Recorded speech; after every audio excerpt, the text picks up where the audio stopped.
Our whole friend group mocked his masculinity at dinner. His revenge shocked the whole restaurant.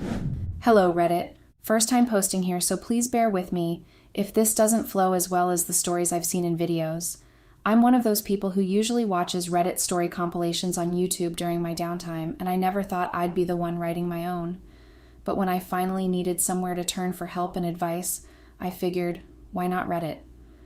So here I am, typing this out in the middle of the night, scared, confused, and trying to make sense of everything that's happened. I feel like my world is crumbling, and I really don't want to lose my marriage over something like this. I know relationships can hit rough patches, and no one is perfect, but it feels like Matt is overreacting this time. He's shut me out completely, and it's breaking my heart. I just wish he'd sit down and talk to me, so we could figure out a way to move forward. I don't want this to be the end of us. I'm hoping that by writing this post, I can gain some perspective, and maybe even show Matt that I'm willing to do whatever it takes to make things right. I'm not perfect, and I'll admit I've made mistakes, but I love him, and I can't imagine my life without him. For the sake of anonymity, let's call me Amy and my husband Matt. I'm 29, he's 28, and we've been married for 2 years. We met in college, and we've been together ever since. Matt is, in every sense of the word, an incredible person. The thing is, Matt has always been his own kind of person. He's quiet, sure, but don't mistake that for weakness. He knows how to stand up for himself when the situation calls for it. He's just not one of those loud, attention-seeking types. He keeps to himself and does his own thing. Honestly, it was one of the things that drew me to him in the first place. He was different. He wasn't like the other guys I'd dated who were loud, obnoxious, and trying too hard to prove how manly they were. Matt didn't need to do all that. He just was. But I'd be lying if I said there weren't things about him that I found unconventional. Matt has hobbies that some people might classify as non-traditional for a guy. He loves baking, like genuinely loves it. He'll spend hours perfecting a cake recipe or trying out new bread techniques. And knitting? Don't even get me started. I'll be sitting on the couch watching TV and he'll be next to me, knitting some scarf or blanket. It's not exactly what I envisioned when I thought about marrying a man's man, you know? And then there's his obsession with fashion and skincare. Matt has a skincare routine more elaborate than mine, and he's so into it. He's got all these products lined up in the bathroom, and he actually uses them religiously. He also dresses better than anyone I know. He's one of those people who can put on the simplest outfit and somehow make it look like it came straight off a runway. Honestly, he could be a model if he wanted to. At first, I didn't mind much. I mean, who doesn't want a hot husband, right? And Matt is hot. Like, when we go out together, I notice the way people look at him. It's flattering in a way because, hey, he's mine. But as time went on, I started to feel a little weird about it. I grew up in a very traditional household where men didn't do things like baking or knitting. My dad didn't even know where the vacuum cleaner was, and I don't think I ever saw him cook a meal in his life. Men were supposed to be tough, stoic providers, not worrying about whether their serums had the right amount of hyaluronic acid or perfecting the flakiness of a pie crust.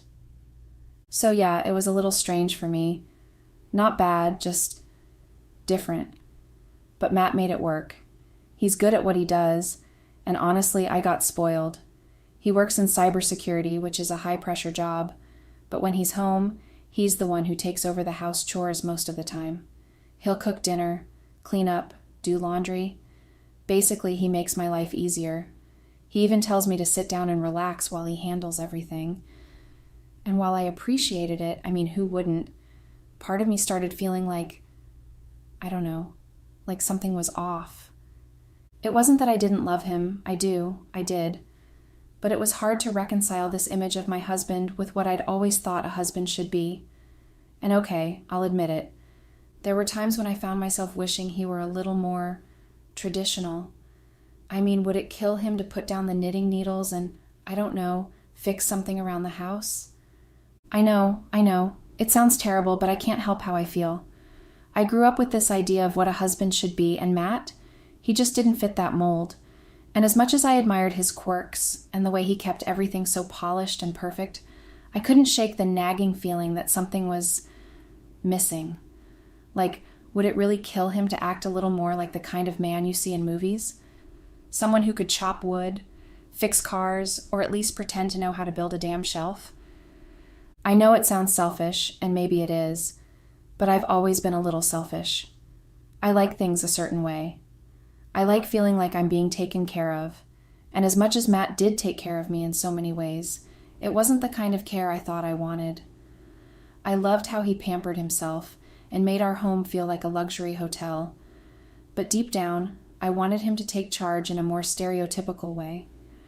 I wanted to feel like I had a man in the house, not just a partner who happened to bake better pies than my grandmother ever could. And then there was my friend group, a couple of girls I used to work with before I quit my job to become a stay-at-home wife. Funny enough, we never really connected much when I was working with them. We were friendly, sure, but it wasn't like we were hanging out on weekends or anything. But after I left the job, something shifted. We all went our separate ways. Some stayed at the company, others moved on to different jobs, and of course I quit to focus on building a home, or at least that's what I told everyone. But after we left, we somehow started making more of an effort to see each other. It started small, occasional texts, catching up over coffee, sharing memes, but before I knew it, we were hanging out regularly. And when I say regularly, I mean regularly. Weekly dinners, happy hours, shopping trips, these girls became my lifeline. And I'll be honest, I loved it. I loved having this group of women who got me. They weren't afraid to vent about their husbands or boyfriends, to share their frustrations and laugh about the ridiculous things their partners did. So, at first it was just harmless fun, you know? We'd hang out, sip on wine, and joke about the silly little quirks our partners had. It was fun, light-hearted banter that didn't mean anything. But then, as we got closer, those surface-level jokes turned into deeper conversations. We started opening up, confiding in each other about our frustrations, our insecurities, and all the things we felt we couldn't tell anyone else. And of course, that's when Matt became a bit of a thing. I didn't mean for it to happen. Really, I didn't. But one night, after a couple of glasses of wine, I let something slip. I mentioned how Matt spent his weekends knitting scarves, baking macarons, and meticulously following his skincare routine like it was some sacred ritual. I thought it would be a quick laugh, maybe a funny anecdote to share and move on from. But oh no, it wasn't just a laugh. It was a goldmine for the girls. It was like I'd opened Pandora's box or the floodgates. They couldn't get enough of it. Suddenly, every hangout involved some new joke about house husband Matt, or how I must be the man of the house. They'd make comments like, "Wow, Amy, does he let you wear the pants? Or does he just pick out better ones?" At first, I laughed along, of course. What else was I supposed to do? Sit there and defend him like some buzzkill? Besides, it wasn't like they were wrong. The jokes were funny, harmless even. I didn't want to disrespect Matt. He's my husband. I love him, or at least I think I do. But at the same time, I couldn't deny that the things they were saying, the jokes they were making, they struck a chord. It wasn't like they were saying anything I hadn't already thought of myself. In fact, in some twisted way, their jokes made me feel validated. Like for the first time, I wasn't crazy for wanting more out of my marriage. I wasn't crazy for feeling frustrated when Matt would spend hours perfecting the icing on a cake instead of doing something more traditionally manly. These women got it. They understood me in a way that Matt never had. And honestly, their validation felt good. It felt good to have someone else say the things I was too afraid to say out loud. It felt good to know that I wasn't alone in my feelings, that other women had similar frustrations and could laugh about them together. And yeah, maybe it wasn't entirely fair to Matt, but at the time, I didn't really care. The worst part? The absolute worst part of all of this was how much it started to sink in. The jokes, the teasing, the comments. It all seeped into my head so deeply that I didn't even realize it was happening at first. It was like a slow drip, you know? Bit by bit, it became part of the way I saw Matt, part of the way I acted with him. It started off small, just little things here and there. A joke at dinner about how he was basically a house husband, or a playful comment about how I was the man in the relationship. At first, I thought it was harmless. It wasn't like I was trying to hurt him. It was just banter, right? Just a little teasing to keep things light. But then it started happening more and more. The jokes got sharper, the teasing more pointed. I'd roll my eyes when he talked about his latest knitting project, or groan when he asked me to taste test some new pastry he was working on. Somewhere along the line, the jokes stopped being just jokes. They started feeling like little truths I couldn't ignore. And I guess, in some twisted way, I wanted him to feel it too. So, yeah, I started to behave differently. I'd make these little comments, say things in a tone that I knew was borderline condescending. Like when he'd spend hours in the kitchen perfecting some elaborate dessert, or when he'd get excited about a new sweater he was knitting, I'd roll my eyes and say something cruel. Because as much as I loved Matt, as much as I appreciated everything he did for me and our home, part of me resented him. I resented the fact that he wasn't the manly man I thought I wanted. I resented the fact that he seemed so content being the way he was, while I was sitting there wishing he'd change. It wasn't just me who teased Matt, it was everyone in my circle. On the rare occasions he came out with us, my friends would jump at the opportunity to poke fun at him. I should have stepped in, but I didn't. It was easier to just laugh along, to go with the flow, even though I could see that he was uncomfortable. Everything came to a head during one particular dinner. I had picked the restaurant, a fancy, overpriced place that I knew Matt would cover, as he usually did. The night started out fine. We ordered, we chatted, and things were as they always were. Then the topic of masculinity came up.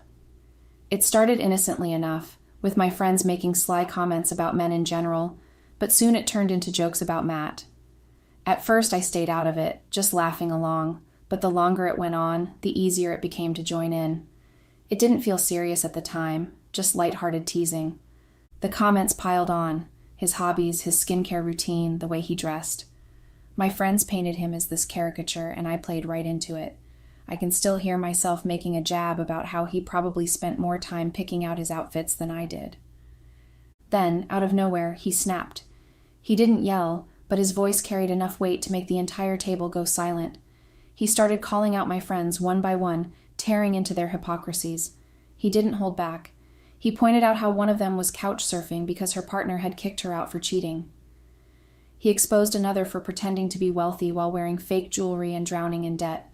He called out the one who was jobless but lied about having a high-profile career. And then he turned to me. He said it was insane that I could sit there mocking him when I depended on him for everything. He pointed out that not only was I financially reliant on him, but I had also brought along a group of broke friends who had no problem ordering expensive meals, fully expecting him to foot the bill. He told us all we were hypocrites, and he wasn't about to pay to feed people who acted like they were better than him, but were, in reality, beneath him. The restaurant was dead silent. All eyes were on us, and I can't even blame them. Matt stood, took out his wallet, paid for his portion of the meal, and left without another word. I was so shocked I couldn't even move. My friends were equally stunned, just sitting there in awkward silence. Eventually, the reality of the situation hit. He wasn't going to pay the bill, and neither was I. My friends started whispering, looking at me with panicked expressions, clearly expecting me to cover it. But I couldn't. I told the waiter we'd be splitting the bill. That's when things got messy. None of them had the money to pay for their food. They argued, pleaded, but I stood my ground. I wasn't about to foot the bill for a group of people who had spent the entire evening mocking my husband. I reached for my phone to check our joint account, intending to pay for my portion, but when I opened it, my heart dropped. The account was completely drained.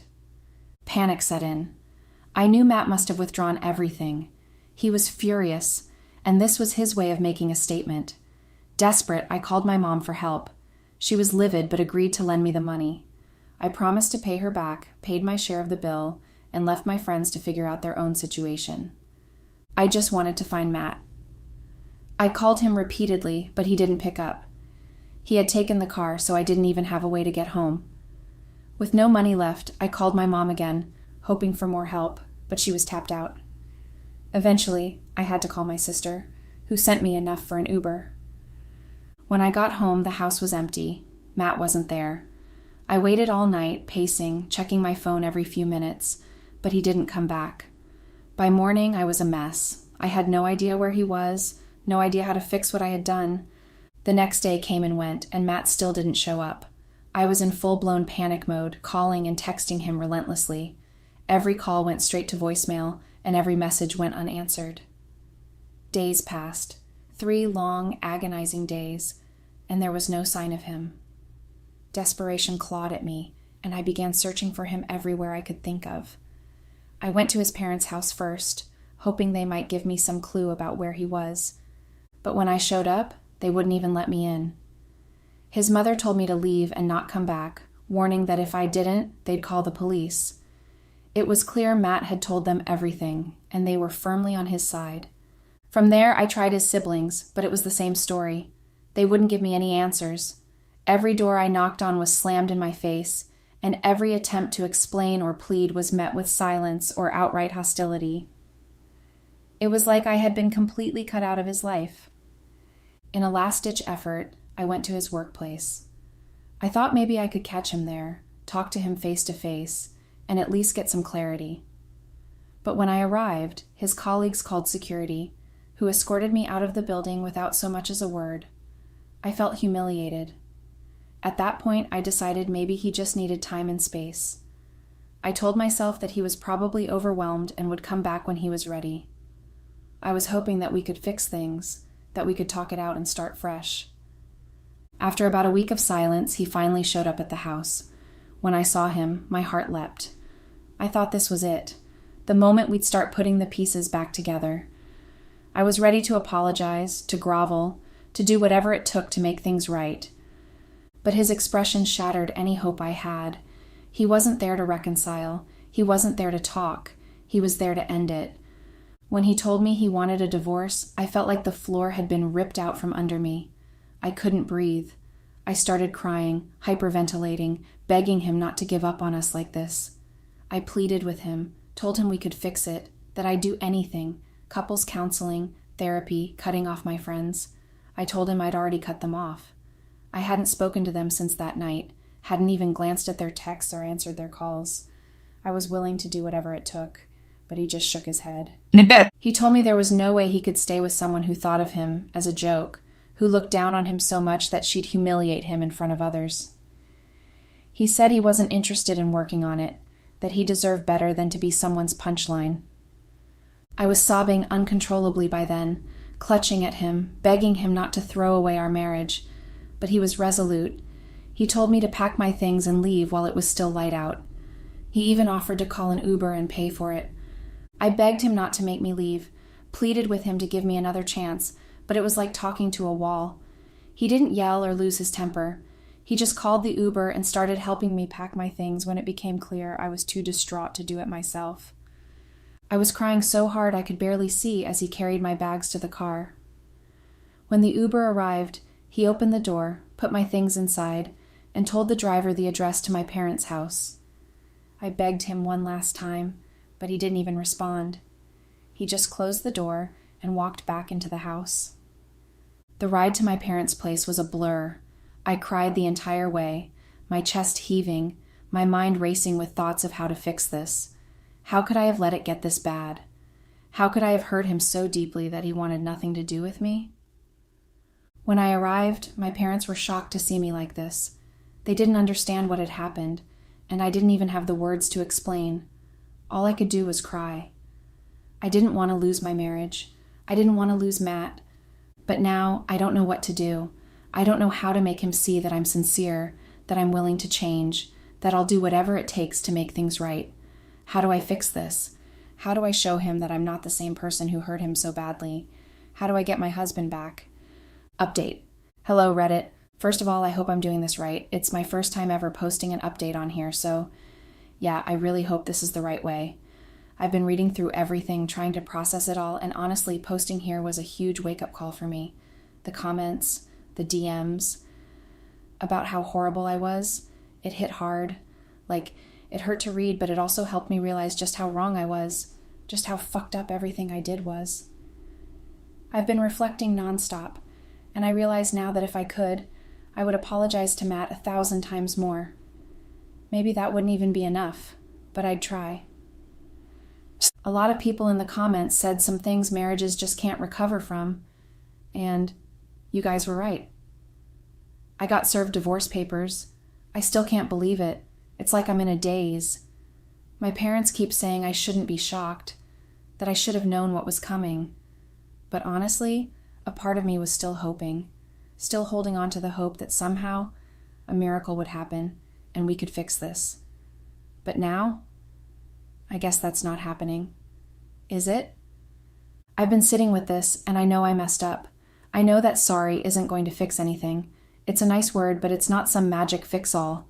You can apologize all you want, but if you keep fucking up, if you keep hurting the person you claim to love, that apology doesn't mean much. Matt's done with me. He doesn't want to even give me the chance to make things right. I sent him so many messages, called him over and over, and nothing. He won't budge. I guess that's just it. He's done. And if that wasn't bad enough, he was my only source of income. Now I'm stuck, relying on my parents just to survive. I've broken down more times than I can count. Without them, I honestly don't know where I'd be. Well, I do.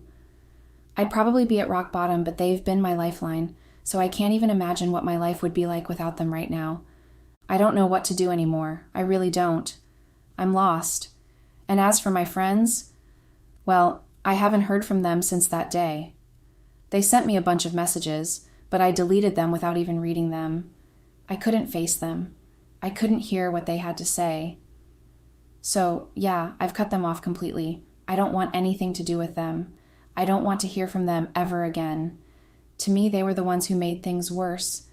They planted all these stupid ideas in my head, things that ruined my marriage, and I'm done with them. I fucking don't care about any of them anymore. They might have been my friends, but I'm not going back to them. It's strange, though. I can't help but think about how different everything could have been if I'd just acted differently. I was so caught up in my own shit that I completely ignored what mattered most, and now it's too late. I don't even know where to go from here. I guess I just wanted to update you all and say that I realize now how fucked up I was. I don't expect anyone to forgive me.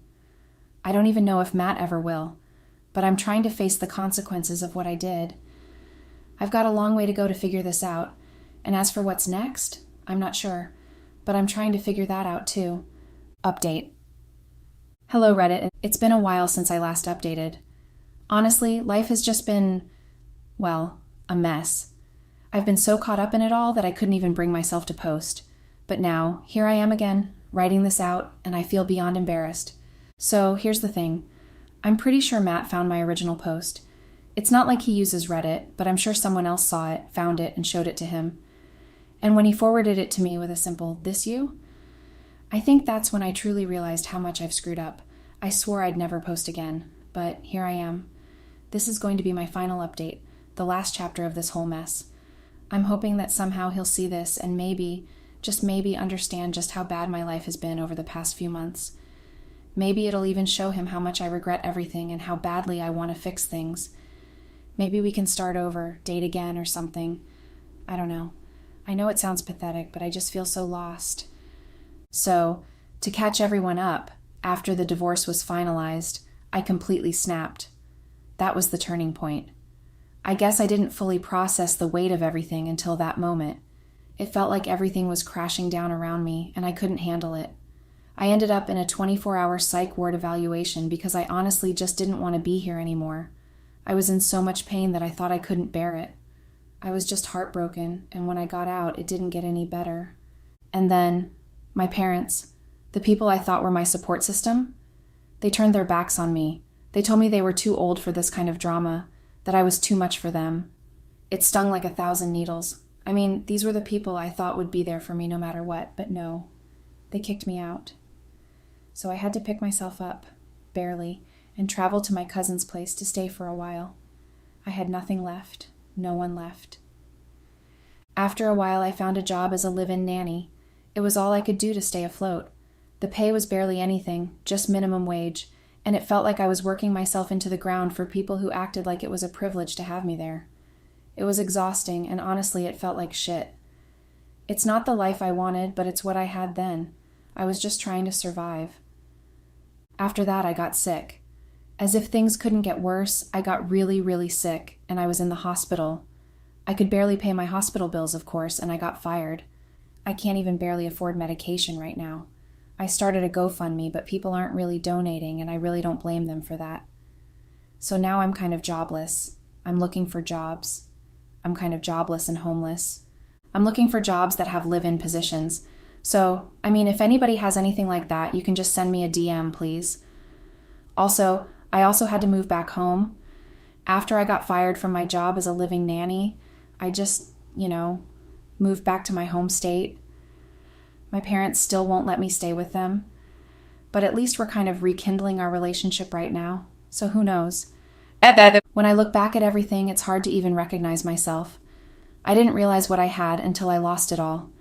I thought I could take things for granted, that it would always be there, but now I see how wrong I was. I've lost Matt, my friends, and any stability I had. I never expected it to go down this way. I guess I was too blinded by my own pride, my own stupidity, to see how good I had it. Now, I would give anything to turn back time, to undo the mistakes I made. But I can't. All I can do now is reflect on everything I lost and hope that maybe there's a way to fix things. I know this probably isn't going to change anything, and honestly, I don't even know if Matt will ever read this. But if he does, I just want him to know how sorry I am. I am so fucking sorry. He deserved better. He deserved someone who would fight for him, who wouldn't push him away like I did. I should have tried harder. I should have done better. I am so ashamed of myself, and all I want is for him to know that I would do anything to make it right if he gave me even the smallest chance. So yeah, that's why I'm posting this. My life has been a complete roller coaster of shit, just nonstop misery. And what hurts the most is knowing that if I had just tried harder, if I had just given more of a damn, maybe it wouldn't have come to this. Maybe I wouldn't have lost everything. I hate myself so fucking much right now. It's like I'm stuck in this endless loop of self-loathing, replaying everything over and over in my head. And the worst part is, I don't even know how to stop it. I feel like I'm drowning in my own mistakes, and there's no way out. Sometimes I wonder if this suffering I'm going through is my punishment, my penance for what I've done.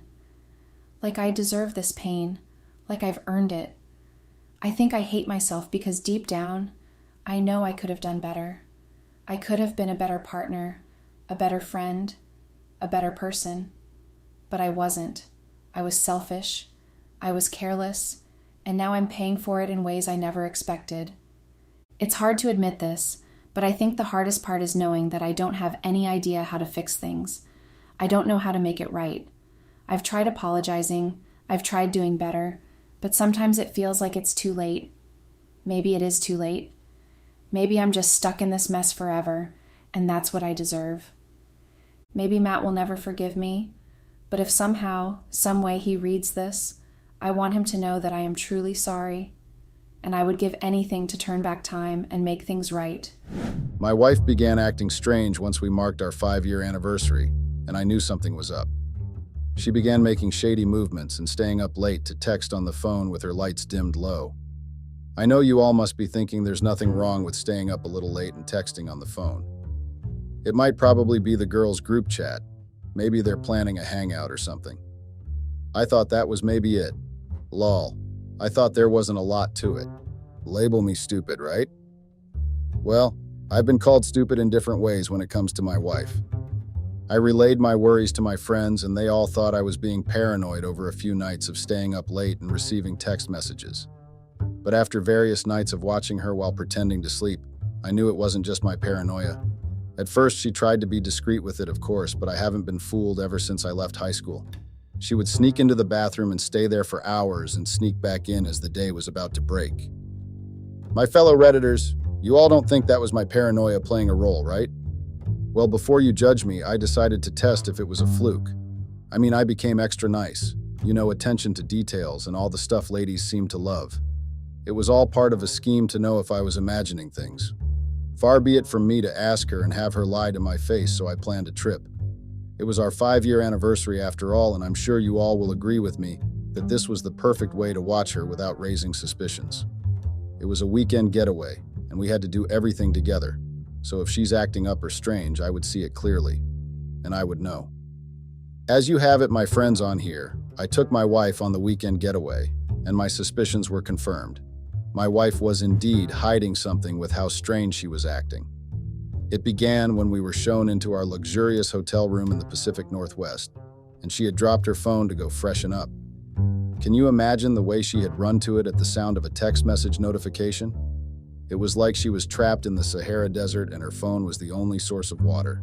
I kid you not.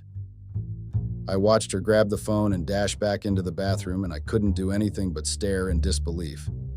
The next incident happened when we went out to grab the romantic candlelight dinner the hotel offered as part of the itinerary for our trip.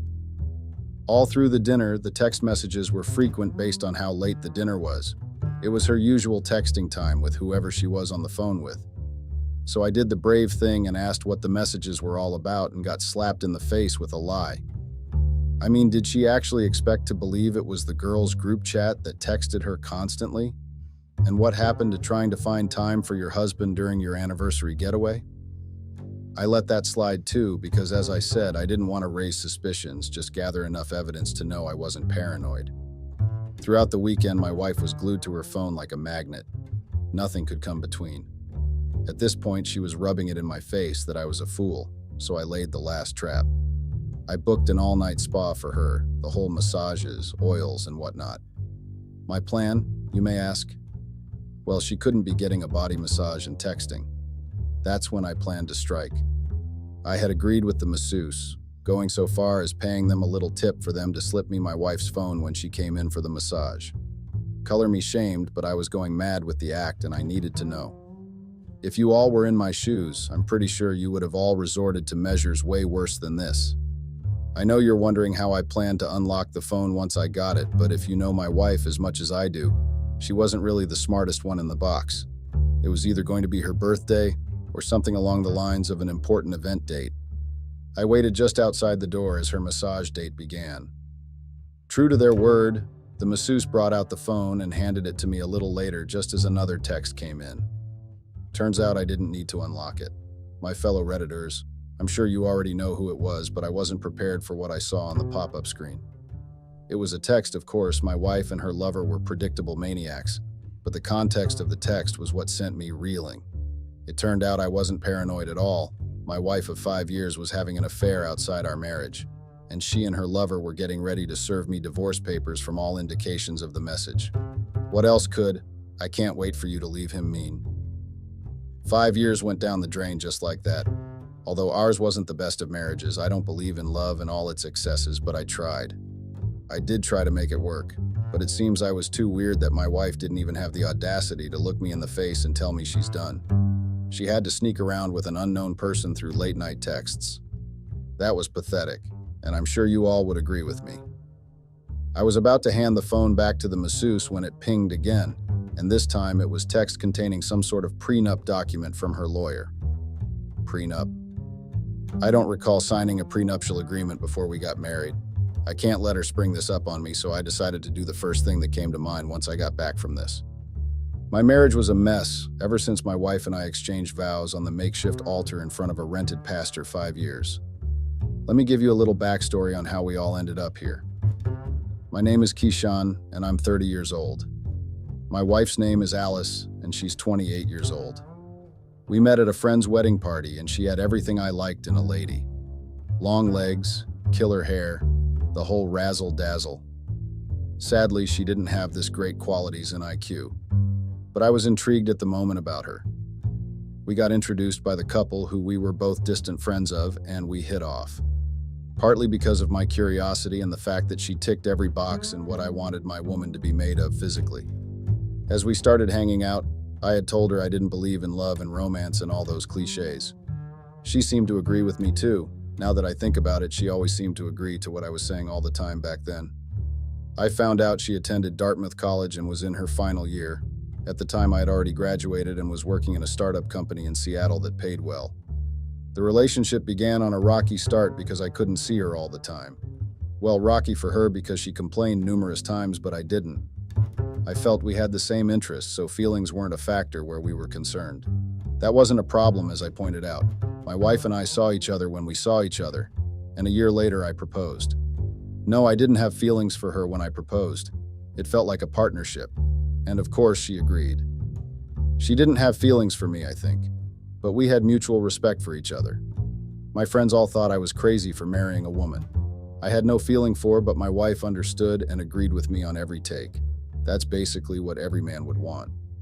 At the time, I didn't consider her capable of having an affair. To pull that off, you'd have to be smart, and my wife definitely wasn't up there with the word. I should have considered it, of course, that she'll be able to do something like that, but she hadn't seemed to be complaining throughout our 5 years of marriage. The sex was okay. She didn't want kids. I provided for her. I really couldn't see what else was wrong. I mean, she agreed with everything I said, so I thought she might have wanted it too. Could I have possibly been wrong? My friends had warned me earlier, as I had pointed out, but I hadn't given their warning much thought considering they were all love-whipped.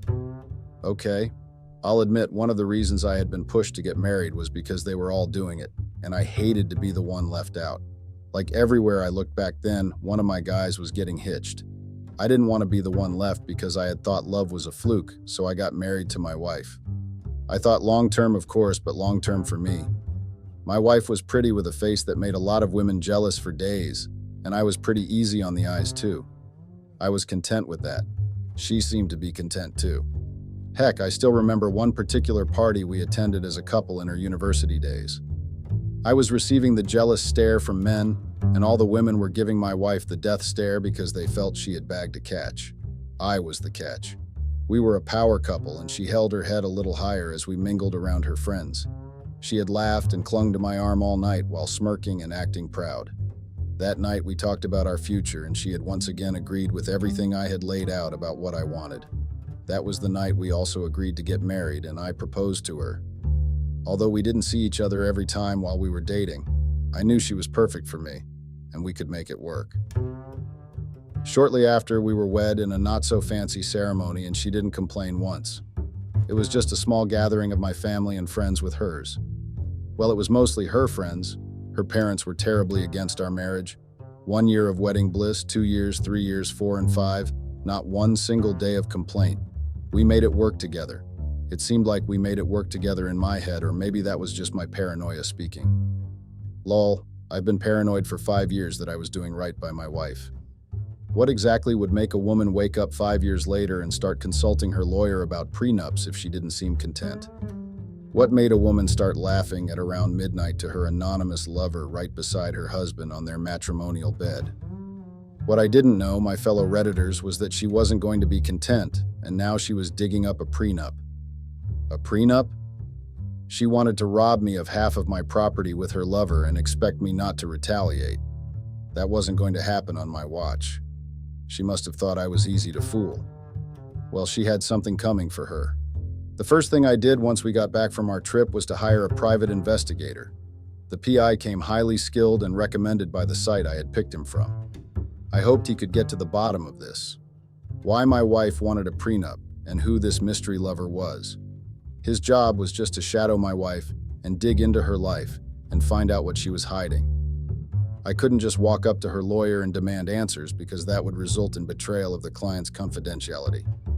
Her lawyer might be in on the scam that was about to come into play here. I didn't tell any of our friends that I had hired a PI because someone could be in on it with her, and almost half of my friends thought our marriage was going well, just like I had thought. The irony. I handed the PI everything I knew on my wife, where she worked, her daily routine, her friends and family contact list. If I knew my wife at all, the information I had handed to him would be correct. Of course I had thought they would be correct. I had been married to the woman for 5 years. We had lived together. You guys won't believe the information my PI handed over to me 2 days after he started monitoring my wife. It turned out my wife wasn't really my wife. Yes, you read right, my marriage to my wife was null and void.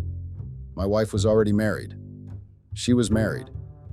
Can you believe that twisted piece of information? Yeah, I couldn't believe it either. I couldn't believe it at all. The woman I had said "I do" at the altar in front of my family and friends was married to another man. How, you may be asking? That was the question I had asked myself when the PI had broken the news to me. She was married when we were dating. She was already married in her 2nd year of college, and she had said "I do" to me knowing she already bore another man's name. Unbelievable. How had I never suspected a thing? My fellow Redditors, my wife was truly married. The PI had said there were no records of her ever getting a divorce, no records of a judge annulling her marriage even if it was a fake one. She had lived with me for 5 years.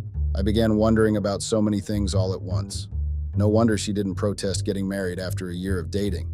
Now that I think of it, she seemed eager to get married almost immediately, playing the demure girlfriend. No wonder her parents hadn't graced our wedding. They had been aware of the sham their daughter was pulling. And like a fool, I had married a scammer, all because I didn't want to be the one left out of all my friends. Lol, I had been a big-time fool, all right. A total idiot because I had just been outsmarted by my wife. Could I even call her that? It had all been a sham. If I had been told somewhere not too long ago that I'll be a victim of a sham, I would have laughed, knowing there was no possible way someone could outsmart me like that. I mean, this is the stuff I see in the movies and shake my head at what a slob the actors were that they had fallen prey to. But this is real life, folks, and I had fallen prey. I had married a married woman, lol. I didn't even know what to think except the fact that I was being played, either by my wife and her husband or my wife and her lover. That was probably who she had been texting all this while, right under my nose. And I had no clue. I hadn't even seen any signs. But they had been so clear to see. I lived with a woman I had no feelings for and knew next to nothing about. I had never seen her parents or siblings or any of her childhood friends even once. I hadn't even bumped into them perchance. My wife had been so perfectly mysterious and I had been so careless and self-centered that I didn't know I had been eating right into her hand. I kept the information to myself, waiting for the perfect time to strike her with it. Unknown to her that I had found out her huge secret, she still kept going on about her day like always. Acting strange, being less touchy-feely, constantly texting on the phone. However, I had caught up with her sham. All those things now had a reason. She wasn't truly married to me. The PI dropped information on her husband the next day, and all I could do was regret not hiring the guy sooner, maybe even before I had gotten married, to prevent myself from this embarrassment. This was a first-hand embarrassment that if any of my friends were to find out, I would become a laughingstock. I just posted this on here because I needed someone to vent to. Apparently, the guy my wife was married to was a low-bum financial analyst who had graduated from the same college as her. The two lovebirds had even attended the same high school and had gotten married when my wife was in second year. However, at the moment of the PI dropping that bomb, I still didn't know why and what this had to do with my wife wanting a prenup. I admit I knew the why and how, but what I was looking for was how she intended to use it against me. Before our marriage, we had never signed a prenuptial agreement, so I was wondering she was going to hold me to one. Fortunately for me, my marriage to my wife was a sham, so it wasn't going to hold to court. It was funny if she actually thought it would come to that I would allow her get away with tricking. So of course I planned out my revenge while waiting for my PI to get back to me. I got in contact with my lawyer and found out that my wife could get arrested for bigamy and face 5 years imprisonment or dole out $100,000. But I needed to make sure that there was no evidence of her ever being divorced or a judge signing their wedding annulment papers. I made sure of that with my PI when he got back to me on my wife's dealings with the prenup. My fellow Redditors, you wouldn't believe the information my PI came to me with this time. Apparently, my wife's lawyer was in on the scam with her. They had planned to lift my signature from one of my work documents and place on the prenup. Their plan was, while I was being busted up by the whole serving of divorce papers, that I wouldn't see it coming when they slammed the prenup in my face in court. Can you imagine that? They all thought I was eating out of my wife's hand, so the whole divorce thing will unsettle me and then they'll present the prenup in court. Did she really think I was that stupid?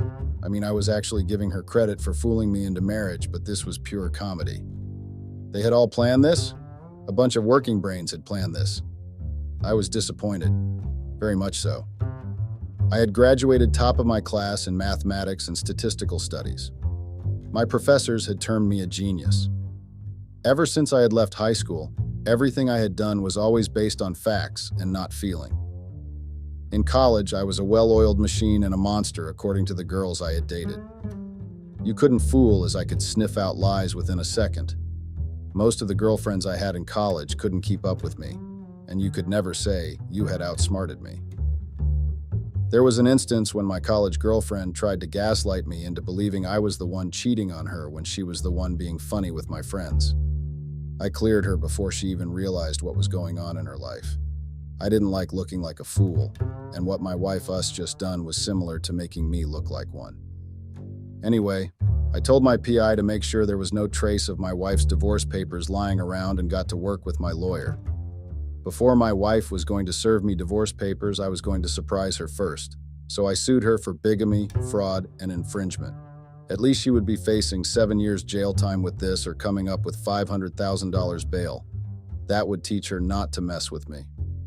I decided I was going to break the news to her and call her out on her charade before she had the chance to think she had an upper advantage on me. No one does that.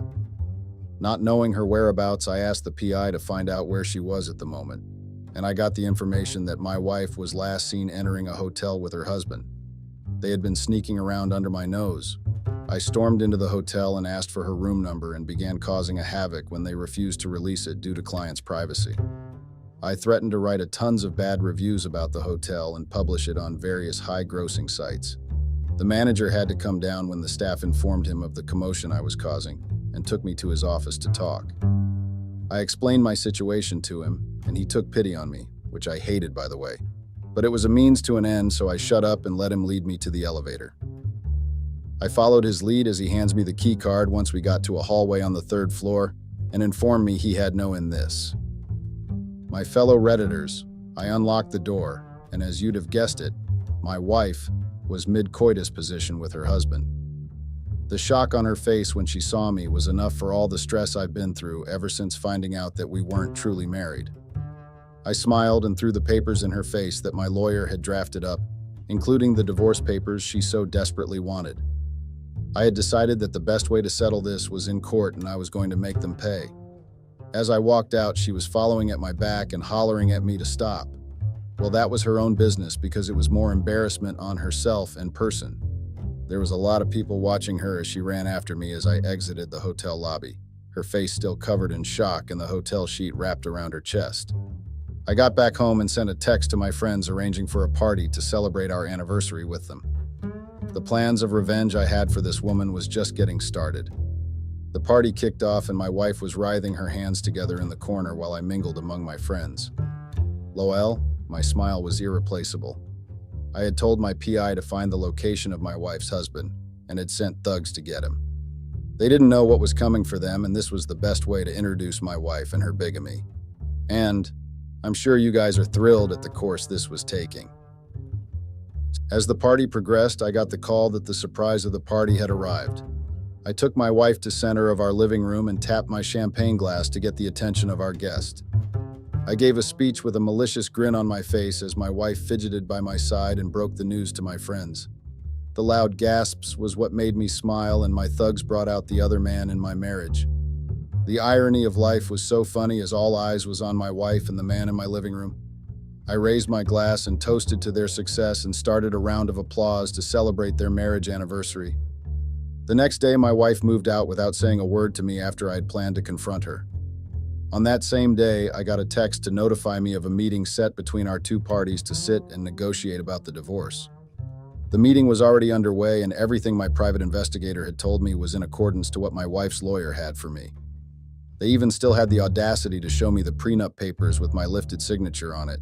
It was unbelievable that their sense was so scanty that they could serve me prenup papers when, first of all, our marriage was not legal.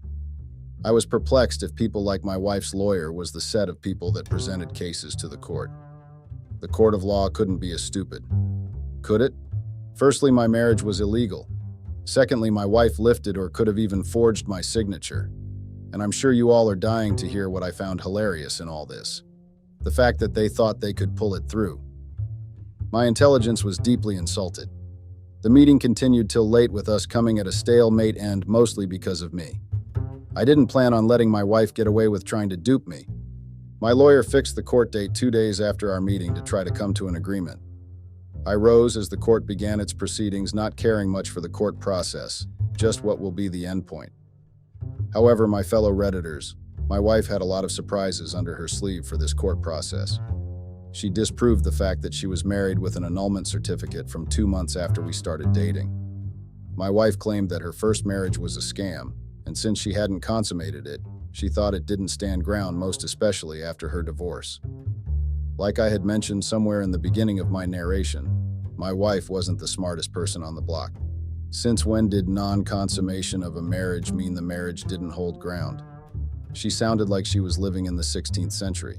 I mean, she was seriously embarrassing herself in front of people she didn't know, and the court. Well, that was nothing new for her. Moreover, they had consummated the marriage all right. That's what they had been doing when I had caught them that day. The court took the marriage annulment certificate from her to check its validity, and of course they found it non-existent. There was no record of her being divorced. Lowell, she then resorted to hysterics, claiming that she had watched her husband die, and so she didn't give much thought into questioning if the certificate was valid. This was also the reason she got married again. As you guessed it, her claim was disputed by my lawyer with a footage of her and her husband leaving a hotel together hand in hand. This time, her lawyer didn't waste a second before coming up with a counterclaim that she recently discovered he had survived whatever accident, and she was meeting up with him for the first time. The amount of lies that was thrown around by wife and her lawyer in argument to the charge of bigamy against her was a sight to behold. They had even produced records of her husband's accident and a document that had pronounced him dead. The document had come up as valid, and I was shocked that they had been able to pull a fake document. I was convinced it wasn't even the man's true death certificate and that they had managed to tweak it. I was so shocked at the turn the court was taken. I couldn't believe the court that validates all truth could believe a cheap lie like that. My hatred doubled for my wife then, that she had managed to outsmart the court of law and the people presiding over it. My hatred for my wife began, as you all already know, when she showed she could outsmart me by being married to another man already. I never knew I could hate someone as deep as how I hated her, and now this. It was like I didn't know the woman seated opposite me, like her true personality had shown up overnight, and I was in shock at the easy way she came up with the lies. It was ironic that she was literally the one telling her lawyer what to say before the judge. I kid you not. In fact, at that very moment, my anger and hatred tripled. I had been living with a stranger under the same roof for over 5 years and breathing in the same air. She had been holding the full capacity of her brain back from me, agreeing with me and putting up with me looking down on her so she and her husband could dupe me of my money. This whole thing was partly my fault. At least I admit that to myself, my fellow Redditors. I had seen the shallow side of my wife and thought that she would do for me. And the fact that I didn't want to be left behind amongst my friends, so I married the first person that ticked all my boxes and didn't do a proper getting to know her. The court had been adjourned a day later, and we reconvened back on that day for the second charge on my wife, fraud. She had claimed I signed the prenup papers, whereas I claimed she and her lawyer had arranged and lifted my signature from a work document. I leave many work documents at home, so lifting my signature wouldn't be too hard with the right skilled person. My lawyer presented the facts before the judge in turn, questioning my wife on how I had signed a prenup then, but now I couldn't remember it. Then the strings of lies began. She claimed I was drunk when I had signed them. Drunk? Me? Now I confirmed she didn't know me at all because there was no way under the clouds of the sky that I had signed some papers while I was under the influence of alcohol. I had never drank alcohol up to the point of getting tipsy or drunk from it ever since the accident that had almost taken my life. The accident had happened on the second week of my second semester in college. There had been a party being thrown by the senior colleagues who were to be graduating that semester, and I was done with all I had planned out on my list. So I talked myself into going to make friends or just have a good time. That was the first time of me ever attending a party. I got there and the party was already raving. At the door, I was handed a drink, and I don't the amount of alcohol that was put inside that cup, but from there I lost all control of my senses. I threw back more drinks than I could count, and from the party got really lit for me. Safe to say I embarrassed myself in front of various people, most seniors especially. However, that's not what made me stop getting drugged. I was robbed and beaten senseless that night because I didn't have a sense of direction, and I bumped into a group of bad people. From that day, I promised myself I was never getting drunk again, so my wife's claim didn't hold. My lawyer disputed her claim that I was drunk when I signed the prenup with evidence of how the signature looked straight and not muddy, like how a drunk person would have signed it. That didn't deter my wife one bit, as she was overly eager of splitting my property along with this divorce. Property she hadn't worked for, mind you. Well, you could say she worked for it by putting up with me for 5 years to be able to achieve her goal. My disbelief, shock, anger, and hatred had mixed together at this point. This was premium stuff that only happens in the movies, and I lived it. Like I said, she really refused to give up, hence increasing what was supposed to be a small case. Redditors on this platform wouldn't guess the new case she presented to the court. Abuse.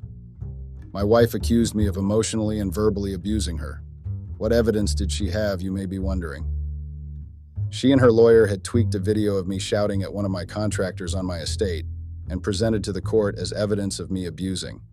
At that point, it was obvious they were grasping for straws, and the judge had already concluded her judgment, but for the sake of laughs, needed to listen to them.